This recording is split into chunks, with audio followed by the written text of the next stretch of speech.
Okay, hello and welcome back. Yesterday we were playing our insidious roots deck and it really performed very consistent like I always like this deck to play. But like I mentioned yesterday, a few of the cards are going to rotate out. So I've been looking at some changes. One of them I already announced yesterday, which would be Woodland Acolyte. So I've decided today is time to test it. And right now I've added in the cards that I'm going to put in, but leaving in the cards that we're going to take out so you can see what we're going to take out and what we're going to put in. So the cards that are going to rotate out, which are quite important for this deck, is Gloomshrieker and Willowgeist. Willowgeist being a creature that gets a serious boost whenever something leaves our graveyard. Um, it's a triggered ability, same like Insidious Roots, and it has been a really good thing to have in this deck because not only does it provide us with extra lifelink, but it is a creature with trample that grows very fast in this deck. So I'm sorry to see this one go, but I'm afraid we don't really have a choice. Then Gloomshrieker, seeing as there were a lot of cards being milled and put into the graveyard, we sometimes needed to bring some of them back into our hand, or when something got countered, we had an option to bring it back. Gloomshrieker has been really good in that aspect, and also it's a 2/1 menace creature. So I'm also going to be very sorry to see this one go, especially as a tool that I've been using quite a lot in this deck. But again, it's going to rotate out, so I have no choice. So those were already 7 cards that are going to rotate out. Now, considering that we don't have the Willowgeist anymore, so we don't have that many triggers from cards that trigger when something goes out of the graveyard, I was thinking that maybe it's time to take out the Blanchwood Crawler as well. Why do I want to take this one out? Because it does mill a lot, and yes, it does feed the graveyard, but I think we have enough cards that actually feed the graveyard here. So for now, I'm going to take it out and see if we can't come up with something else instead. That leaves us with quite a lot of spots available. We're still at 66, but that's because 6 other cards are still in there that are going to rotate out. Those 6 cards are the lands, which are going to be 4 Riveteer's Overlook. It's a common I have been playing in a lot of my decks. Also in my landfall deck, this is one of the go-to cards. So I'm afraid this one is going to have to go as well. And the last one is going to be Deathcap Glade, which is a card that provides us with one of our 2 manas, one of our 2 colors. And again, it has been very useful in fixing the mana in this deck. But again, it has to go. That brings us to 60 cards. So what have I put in? Let's start with a mana base. We are going to play a white card, so I've decided to put in 1 Plains. In return, I've taken out 1 Swamp. Swamp is not our main color in this deck. Black is definitely not our main color. It's about 50-50. So taking out one of them, I think, is okay for a Plains.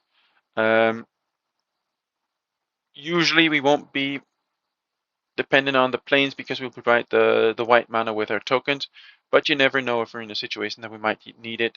So I've put in just 1. Also, there are a lot of demolition fields being played nowadays. There are a lot of other cards out there that allow us to look for a basic land, and then having that 1 Plains in there actually can help out. Another card I'm putting in is Concealed Courtyard. It's a card that's been recently reprinted, and it comes into play tapped unless you control 2 or fewer other lands. Now, early game, this is a really good card. Late game, it's going to come in tapped, but considering our low mana cost, I'm thinking it won't hurt us that much.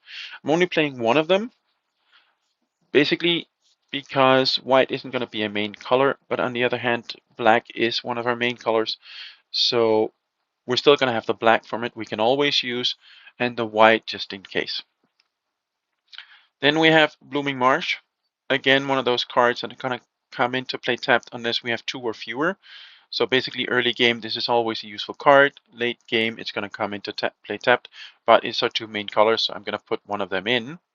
And then we have Razor Verge Ticket. Again, one of those cards, early game really nice, late game going to come in tapped. On the other hand, it does provide us one of our main colors, which is green, and the white is just optional. So with those 4 lands, we already have access to 3 white mana, which is going to be interesting with our Woodland Acolyte.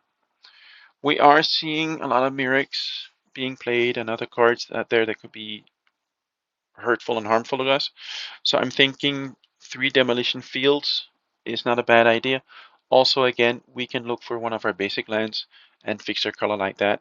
So suddenly we have 6 cards that could potentially provide us with access to white if our token production fails us. So I think that's a pretty solid change in the mana base. We're still keeping 1 mountain in there, just in case we want it for the Voldaren Thrill Seeker. We have seen in the past that that 1 mana has been enough. I'm not sure if this new setup is going to be that good, considering that I'm putting in quite a lot of more options for white than I am for red. But so far, the Gloom Shrieker has always been the more productive card in this deck. As a result, I'm expecting Woodland Acolyte to be the more productive one for me now. Then we have Mosswood Dread Knight. Mosswood Dread Knight is a card that gives us an option to take it out of our graveyard automatically. We don't need help from other cards. Also, when we hit this card with Tivar, it is one of the options to put it back into play. So it's a pretty decent power and toughness, and I think it could be a nice replacement for the Willowgeist, simply because we can automatically use it in combination with Insidious Roots. We can use it with Tivar, and it has a pretty decent body, and it has extra card draw. I think our main problem is going to be life gain, seeing as we don't have as much of it as we did with Willowgeist. On the other hand, I put in 2 Virtue of Persistent. First of all, to have a little bit of extra life gain. Second of all, if the game starts to take a little bit longer, taking creatures out of the graveyard, putting into play is always an interesting option, even if it's your opponent's creatures. There are a lot of small creatures here and there that we can bring back. Even a Voldaren Thrillseeker can come back with a Virtue of Persistence. So I'm thinking this might be an interesting option to play also if we do get into longer games. Virtue of Persistence, bring back one of our creatures with Insidious Roots in the play. It could work. I'm not really 100% sure yet about this choice, but I think it's good enough to try it out and test it and see what happens. We are still playing Haywire Might, having something against artifacts and enchantments. It's always good to have that, and it's another life gain. So I'm looking into maybe add 4 Haywires and make it 3 Dread Knights, but that's something we're going to have to see along the way. So let's try it out. We're not going to play ranked with it because we don't know if it's going to work. So I would prefer today just testing it out and see if this updated roots is going to work or not. So attack with 45 creatures, and we're going to get some extra gold. We're very close to the booster. And a friend of mine, he provided me with another arena code. So we now have 12 rares and 5 mythics. And we cracked the vault. So we're in a really good spot here when the new set comes out in a very short while. So I'm pretty happy with that. We're going to have 15 boosters to buy as well. We have a draft token, so I'm hoping once we get to the new set that it's going to be really interesting to us and just open a lot of packs and see what we can get out of it. 15 more packs, that's a lot of extra. It's going to be a lot of extra wild cards as well, so I think we really can make a decent deck once we get to the next set. So let's try it out. We're just going to do standard play. I don't want to risk a ranking right now. We're too close to the season's end, so I kept Journey 1. I'm still playing it when I'm grinding, but let's try a Journey build 5. Already we've built 5 decks in just a little more than a week now. Very often small changes, small ideas. Right now, I am just going to wait for the rotation before we really look into what decks we can do and how to invest our wildcards. I really want to be as efficient with them as possible. This is a risky hand to play, but we do have a rubble belt, which can dig too deep, so yeah, let's try and keep it, see what happens. We're not taking a big risk here, seeing as we're not playing ranked, and usually digging too deep with yeah, let's put that one in, and let's put that one in as well. We do really need the black one to really start moving. Yep.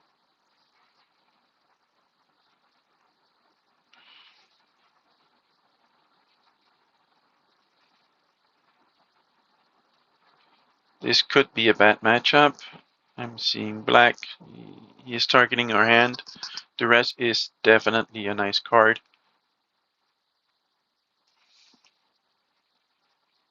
Yeah, this is not what we needed or are hoping for.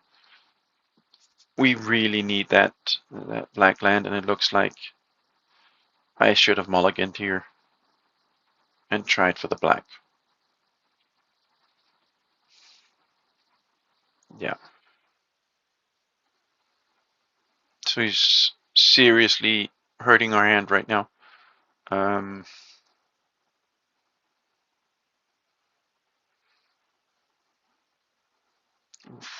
Yeah, that's a game. We're just gonna wish him a good game and concede here. I made a mistake starting the game with without the black and green, so that was not a good choice. Especially with him being able to empty our hands, that's really hurting us.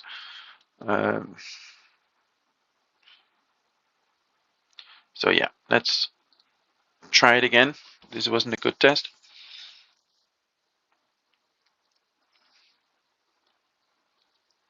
I'm thinking later on maybe trying the 3-color deck again, Journey Build 4. I've been tweaking it a little bit, seeing if I can't come up with some ideas there as well. So I'm thinking maybe tonight try that one again. That's much better. Yeah, we have our colors. We have 2 creatures. We have the roots, so maybe we can do something here. Let's start with a Snarling Gorehound. He might have removal, in which case it wouldn't be really nice, but yeah, we're gonna have to try it anyway. Yeah, let's go for Haywire here.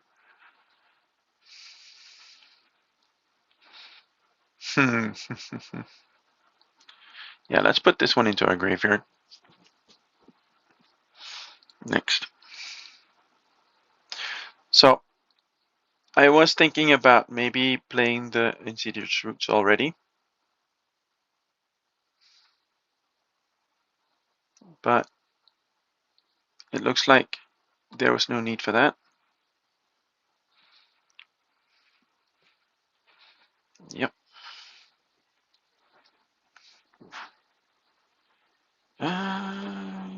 Yeah, let's play Tivar here.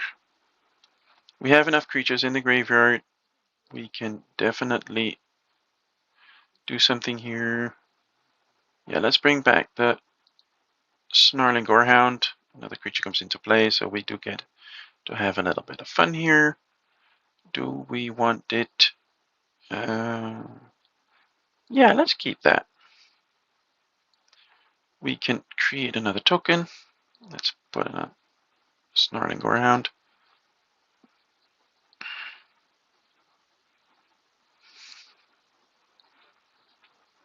And let's put a permanent from our graveyard on top of the deck. Let's put this one on top.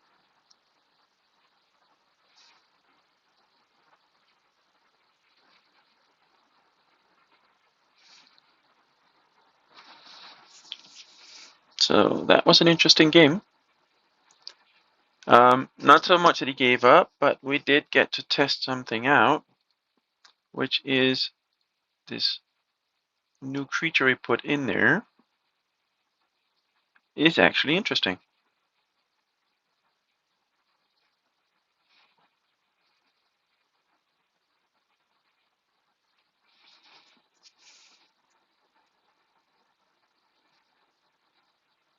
So that was a pretty decent turn 3, to be honest.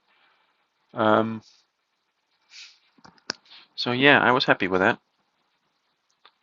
Let's see. We're going to mulligan. We're not going to make the same mistake last time. Yeah, that's much better. We're going to keep 6. Let's see. Definitely going to keep 6, but which 6? Let's get rid of the mosswood right now, as we can actually play. Yeah, let's do that.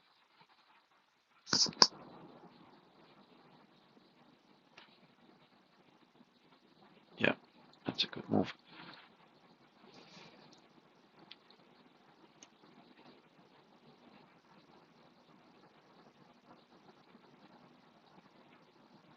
I'm okay if he takes out the creature now. Yeah, that's okay. Like I said, I'm okay with that because we do have the Tivar coming next turn, and we do have an insidious root. So I'm pretty okay with where we are right now. I am seeing here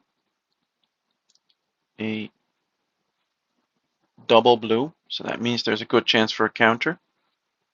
I'm a little bit worried about that. Let's take the chance anyway. Let's see if he can counter it. No, he can't. Grateful for that. And yeah, let's just attack. I don't mind. So, yeah. Ooh, geeks. All right.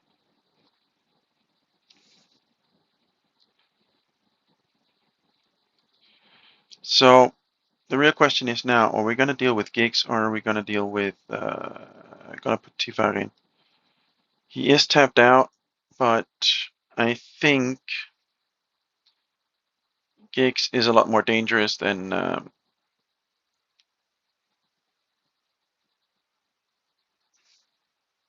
anything else. So I think we really need to do this.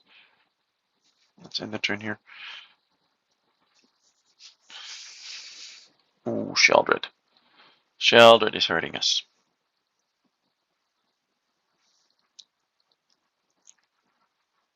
So this deck really does have a problem with a card like Sheldred. Yeah, not much I can do about that. We do have a Tivar here. I definitely want to use it. Yeah, let's bring back Snarling Gorehound. Yep, that's okay. And let's just attack with 2. It's going to block 1. It's going to give us 2 life. So that's basically resetting our life. I'm happy with that. But we are in trouble here. Definitely we are in trouble. Nothing I can do about that right now. He might attack us. Yeah, I'm okay with that.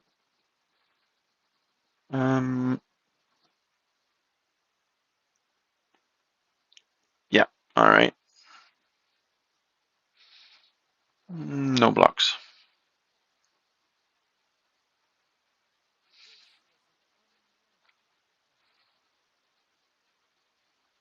Creature, I think it's pretty much game here. Yeah, let's draw a card. There's not much we can do about that. Yeah. So the best I can do right now is get rid of his flyer. And then it's game. So let's just concede here. So yeah, this deck does have the same basic problem as before. If we can't aggro out very early on, we don't have enough removal to deal with that kind of creatures. So that's definitely an issue for this deck. Yeah, I'm going to have to think about that, how we're going to solve that. So let's go back to testing this deck. Basically, it's an orzhov deck. I'm really interested in how it plays nowadays. Where was it? Here. Build A. That's the discard version. So, yeah, the new deck seems to have the same issues as the original. If we can't aggro out fast enough, we're in trouble, and we don't have the advantage of the life gain of the Willow Geist. So, I think I need to find a better solution for that. I'm just not sure how to find it yet. So,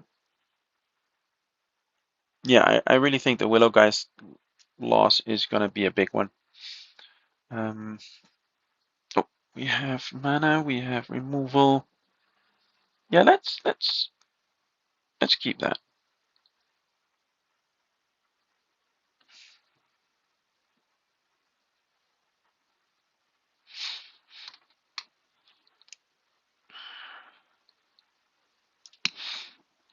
So next turn, a little bit of removal maybe. Hello and good game. Yeah, let's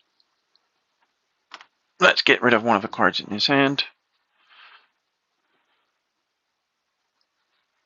I'm happy with that. Next turn we can maybe scry and ooh. Yeah, let's put this one in. Yeah, we still have land, so I would prefer getting the virtue first. And then let's just attack with a snail. So next turn we're actually in a pretty good spot. That's okay with me. That's fine too. Because we can play Hostile Instigator this turn. Our opponent is going to lose one of the cards in his hand. He is tapped out.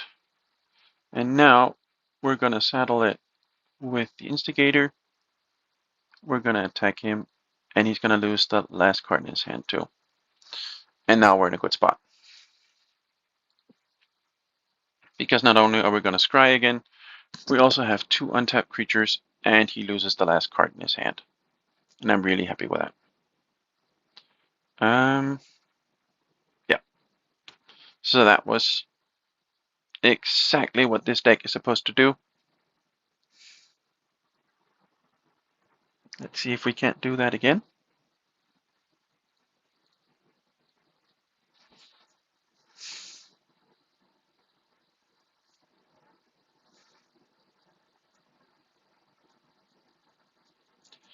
So yeah, we were able to get, what was it? 1, 2, 3 of his cards out of his hand in just 3 turns. That's pretty decent. An opponent without cards in his hand is an opponent without options, and that's exactly where we want our opponent to be. Again, yeah, we have the removal we need. We have the butcher. I think it's a pretty decent start. It's not perfect, but I'm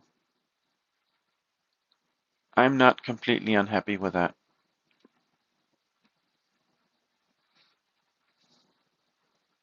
Yep. Let's see if we can. Too bad we don't have a creature that can be sacrificed here.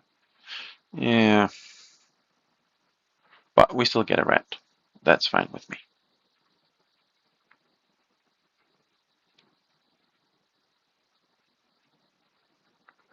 Now, if we're lucky, we get another land next turn. We can play this one. Yep, bye-bye red. That's okay. There we go. But this one does come into play tapped. So let's play the Flesh Gorger.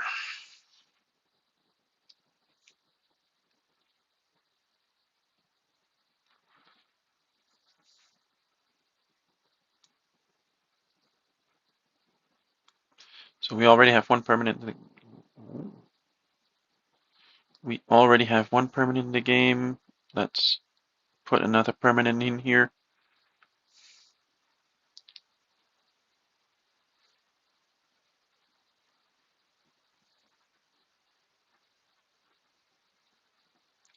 Let's see if he's willing to... No, he's not. Good.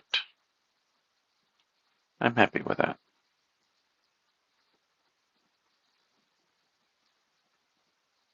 Ooh, gigs. Yep, nothing we could do about that. But there is something we can do now. So, yeah, let's get rid of one of his creatures right here, right now. Let's go to combat, and let's attack with all.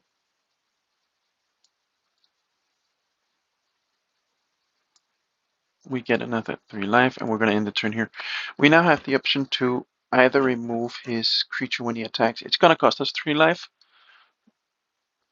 but we've gained enough life to pay for that.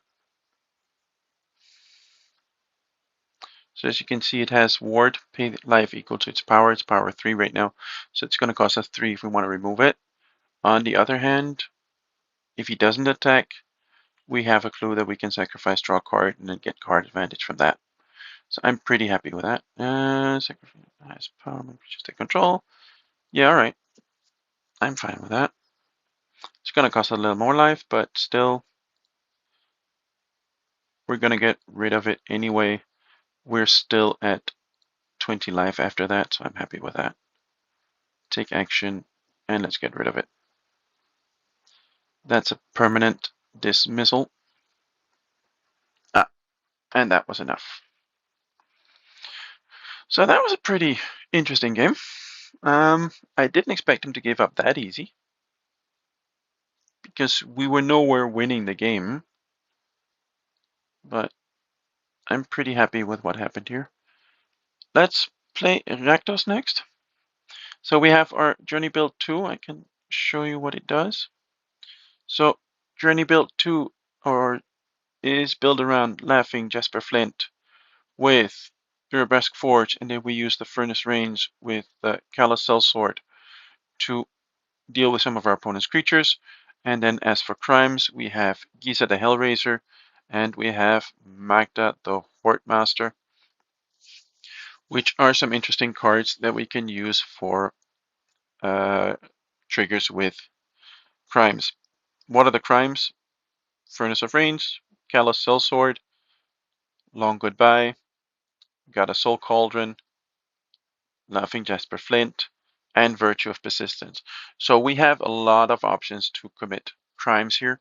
We do play a pretty heavy removal package, and I think actually most of this deck is, yeah, it's all rotation proof. I only think we need to check the lands here, but I thought I had that covered as well. Yeah, so this is the only one, the Haunted Ridge, but I think we can manage that change later on. I don't think that's going to be a big issue. So yeah, let's try this one. And the other one is Journey 3. Journey 3 has also gone through a few changes. Again, it's Jasper Flint. As you can see, in many ways it's the same build, but we are playing Squee, Rush the Dread, together with Blood Letter of Akhlasots, and we have Terror of Tarashi to bring back some of our creatures later on. For example, we can easily put in the Bloodletter and then bring it back with a Terror and then deal with Rush of Red, which would be an instant kill. So I've been looking at this deck as well. I think this could work as well. So I think those are two interesting rakdos to work around and build with. So let's play Journey Build 2. This is a deck I'm looking at, and I think we can upgrade it along the way. I'm not really sure about the next set. Usually I look at the next set when the spoilers come out, and basically by this time I know most of the cards that are going to come out, but this time I've chosen just not to do it. Yeah, let's see. We have 3 mana, we have removal, we have early creature. Yeah, let's keep it. We can't play the Giza yet, but with 3 mana I'm not complaining. Definitely not. Yep, comes into play tapped. I'm happy with that. And let's play that. So, ooh, slick sequence. So we did an experiment with a slick shot. With this one, it didn't work out the way I wanted it to. That was Journey Build 3. We've taken that deck apart again, but I'm definitely still considering that card. And at some point, I'm confident that, yeah, let's just get rid of that. Yeah, let's give him a land. I don't really mind. It does give us a treasure token, and I actually wanted that because that means that worst case scenario next turn we can actually bring the Giza in. And I like that. Yep, let's take the action. Let's go for another red. And then we have double coverage in our colors as well. So I'm very happy with that. I am giving him 1 mana untapped, but that's okay.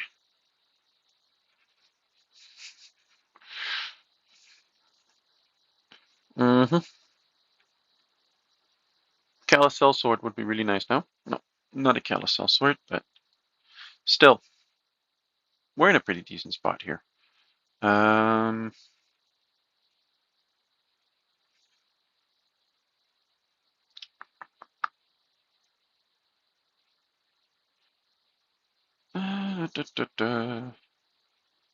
yeah, let's just get rid of it. It's a dangerous card to be up against. I've played it a few times myself. It can grow out of control really, really fast. I really don't want that. Let's go to combat. Next to damage. So sacrifice 3 treasures, and we can get a 4/4 Scorpion Dragon. That's actually an interesting idea. Depending on what we draw next turn, it's actually one that I'm considering. Yeah, let him have that. I don't mind. And let's just try and get rid of it straight up. If he can, do something about it. Let's force him to do it. If he can't, I'm happy with that too. Don't forget, we do have the Furnace of Rains. Yeah, not much we can do about that. But it's a 3 mana. So, how about, let's see what we do. We would do 4 damage. Yeah, let's just take control of it. I'm happy with that. And then let's go to combat.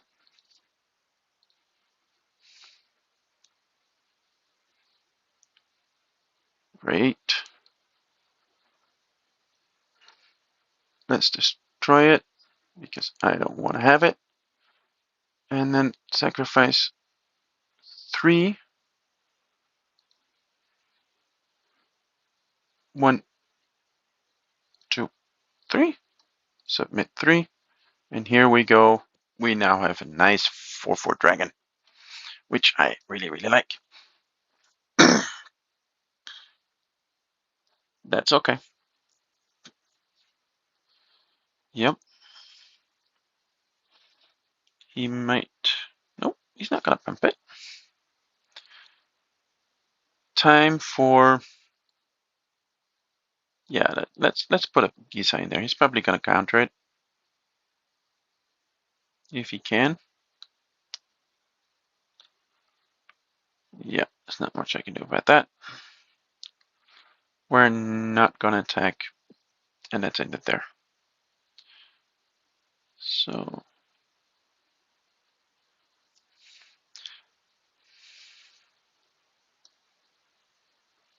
Yeah, that's a painful move. That's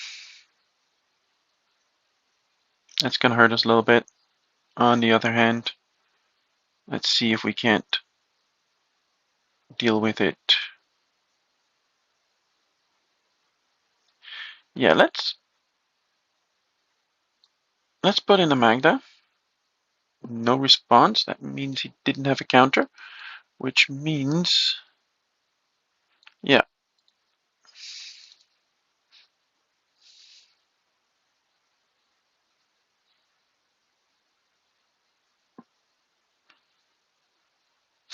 So he did have a counter for a non-creature spell. Okay.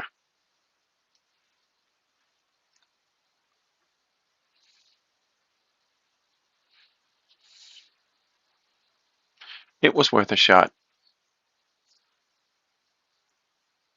Yeah, okay.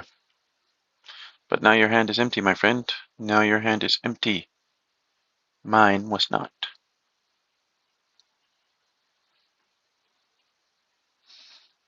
Let's go to combat and let's end the turn here. So the furnace is interesting. Ooh. Okay.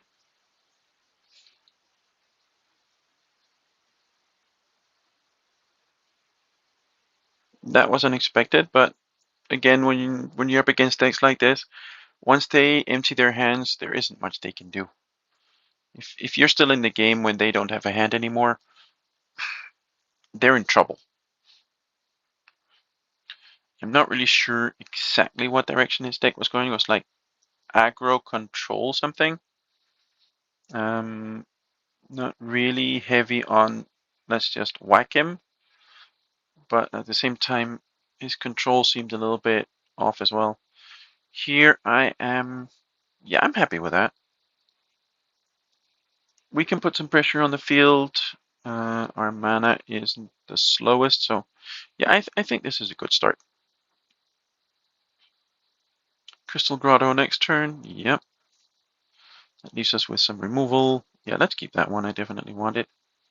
And let's just end it here.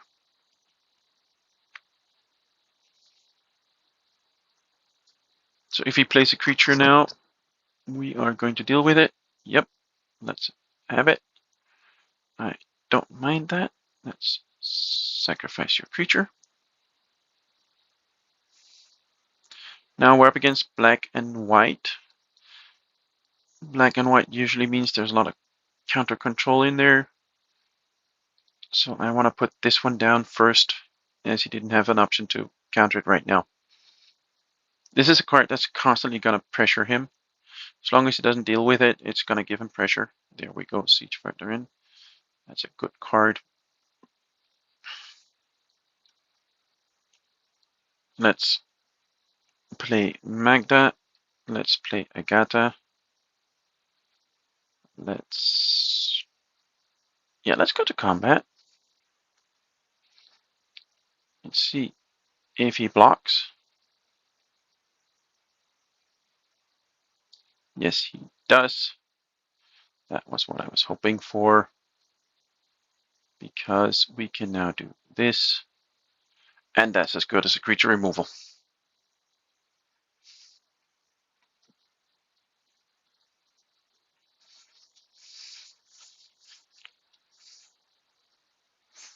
That was a really nice situation. I don't think he realized we could do that.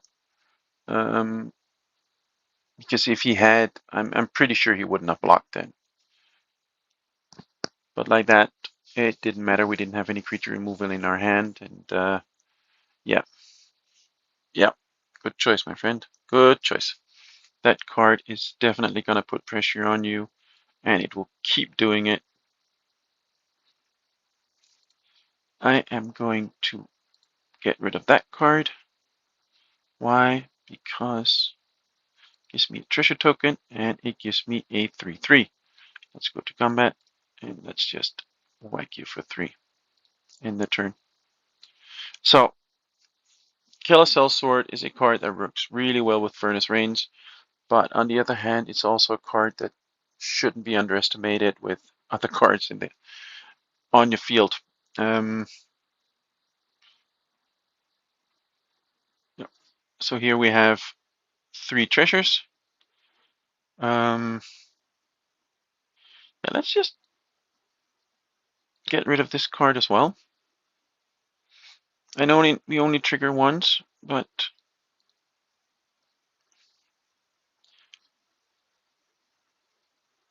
yeah, let's 1, 2, 3.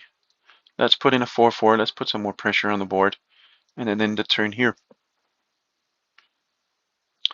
If we're lucky, we might be able to finish the game next turn. We have 7 on the board. With a Killer Soul Sword, we could do 11. If he can't block us, there is... Oh yeah, it's game. Definitely game. So, there we go. We're just going to go into combat. Attack with everything. And then we're going to wish him good game because... Yeah, there we go. So that was a really nice game. So like I said, I think this deck really has potential to do something. It's just a matter of tweaking it a little bit. I think let's play one more game tonight. The last one I want to do is Journey 3. Journey 3 being another rakdos. And again, a very good card to play. I think we have a good opportunity here to do something. Let's see. Yeah, let's keep it. Let's see what we can do with it. We have our 3 mana, we can put Squee, we have a Brotherhood's End we can play, and we're just 2 cards away from Rush of Dread. So I'm pretty happy with that. Yeah, let's put the Demolition Field down first. And then next turn, either Brotherhood's End or Squee, depending on the situation. Yeah, so in this case, he's tapped out. I don't want to see that creature on the field. Let's get rid of it. It slows us a little turn, but I think that's the better choice here. Yep, okay. So right now he's pretty much forcing us to use our resources on him.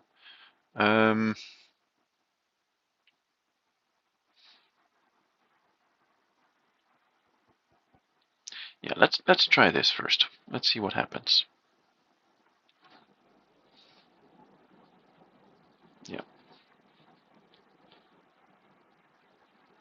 So Duelist of the Mind is a really good card. It's an easy 2/3 flyer. Yeah, okay. Yep. In the right decks, you can actually pump it really, really fast.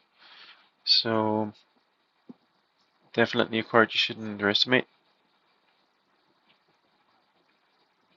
He has 2 mana open. Now he doesn't anymore. Good. That's what I wanted to see. Because now we can just do this. There we go. So we're not in a bad spot yet. I'm actually not completely unhappy with this. Yeah, now we're in a good spot. So, Squee, let's go to combat. That's okay. Resolve. I can live with that. Let's end the turn here. We have a Sheldred we can use against him. And we have another Squee in hand, and from that moment on, ooh, this is even better than a squee. This is even better than a squee. But does he have a counter? Let's put in squee. I'm not sure if he has any counters or not. I am a little bit worried. I really want to put the orzhov down and make sure he doesn't deal with it. Long goodbye. Let's end the turn here. He is playing blue, so I am worried about that. That's another land. Yeah, I'm gonna take the chance now, and I'm gonna try it. He might have a counter. It looks like he does. He doesn't. Okay.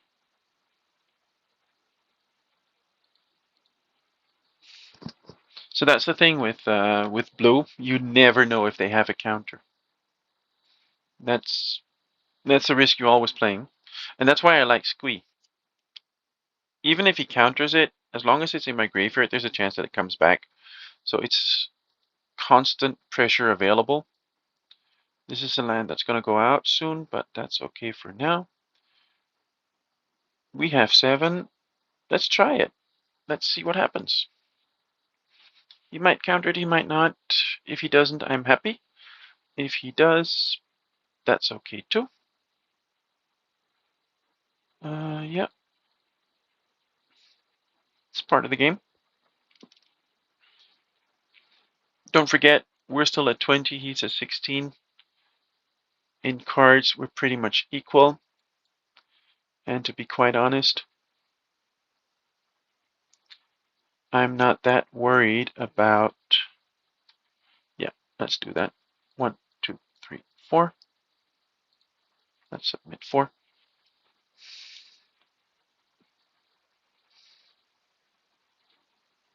Let's just hit him. Yeah, it's okay. It's another resource out of his hand. And as long as he doesn't have a solution against Urbresk Forge, we are constantly putting pressure on him now. Don't forget, we do have an edict, Sheldred's Edict as well. So we're not in a bad spot right now. We haven't won the game, but we are definitely not in a bad spot. Squee won't be coming back soon, but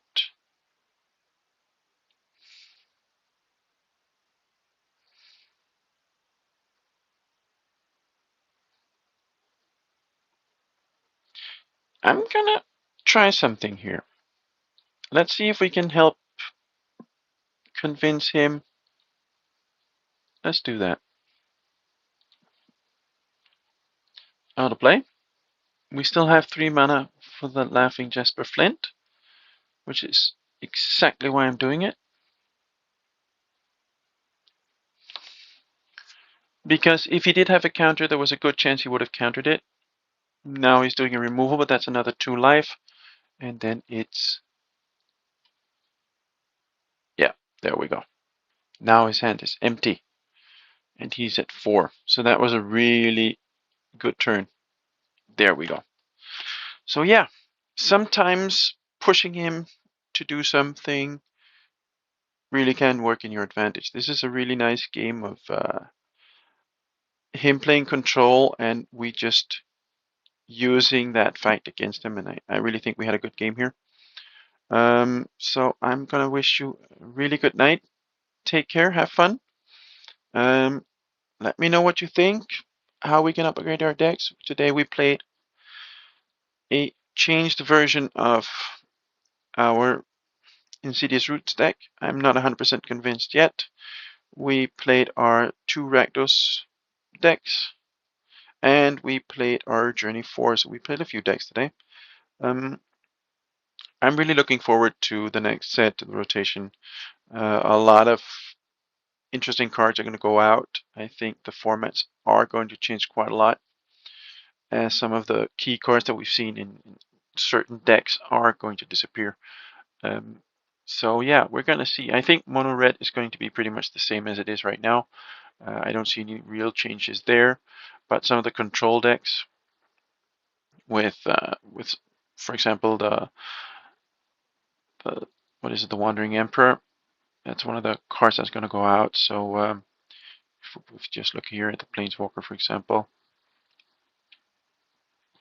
So Liliana is staying in. I have one. I could actually go for a few more, but the Wandering Emperor is going to go out. I'm not unhappy to see this one go, to be honest. It's a really powerful card. There's a reason it's also expensive when you want to buy it in the cardboard version. So yeah, I'm not unhappy to see it go. I'm happy to see this one stay because it's one I've been playing quite a lot and I really enjoy playing him. So yeah, I'm really curious how the formats are going to change and evolve the next couple of weeks and months. Uh, some interesting cards are staying in, some interesting cards are going out. Liliana staying in, for example, is going to be interesting. So yeah, let's see what happens. And I wish you a really nice night and see you next time. Take care. Bye bye.